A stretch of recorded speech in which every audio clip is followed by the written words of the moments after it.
Middle east में जंग और सीज फायर को लेकर बातचीत के बीच अमेरिका और इजराइल के रिश्तों में तल्खी घुलती दिख रही है। लेबनान पर इजराइल के लगातार हमलों को लेकर ट्रंप इस कदर नाराज हुए कि उन्होंने फोन कर नेतन्याहू को खरी खोटी सुना दी। न्यूयॉर्क पोस्ट की एक रिपोर्ट की माने तो फोन कॉल के दौरान ट्रंप ने गुस्से में कई बार नेतन्याहू के लिए अपशब्दों का भी इस्तेमाल किया। आखिर क्या है नेतन्याहू से ट्रंप की नाराजगी की वजह, समझिए हमारी स्पेशल रिपोर्ट में। ईरान पर अमेरिकी हमले की पूरी जमीनी तैयारी करने वाले इजरायली प्रधानमंत्री नेतन्याहू ने आखिर नो लाइन तोड़ ही दी।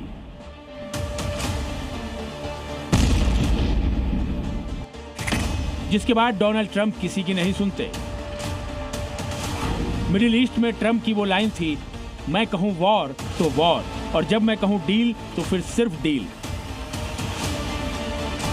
लेकिन सीज फायर के बाद से ही नेतन्याहू न ट्रंप की सुन रहे थे और न ही लेबनान में हिजबुल्लाह के खिलाफ मिलिट्री ऑपरेशन रोक रहे थे। लेबनान पर हमले की सनक, ट्रंप ने कॉल पर सिखाया सबक।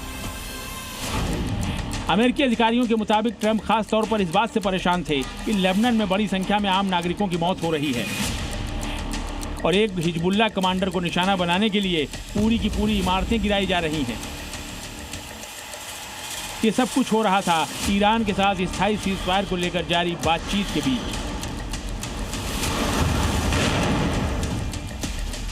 इससे नाराज ट्रंप ने सीधे नेतन्याहू को कॉल किया और वो सब कुछ सुना दिया जो अब तक ट्रंप ने नहीं कहा था।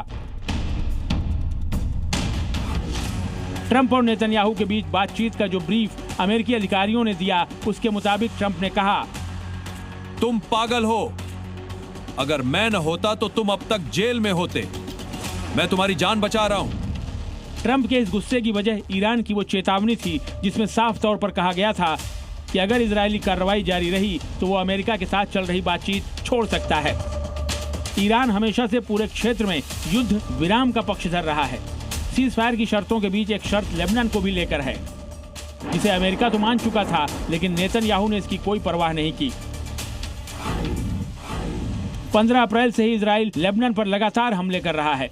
हर हमले के साथ दावा ये कि वो हिजबुल्लाह को निशाना बना रहा है। इन हमलों के ऑर्डर सीधे पीएम नेतन्याहू दे रहे हैं।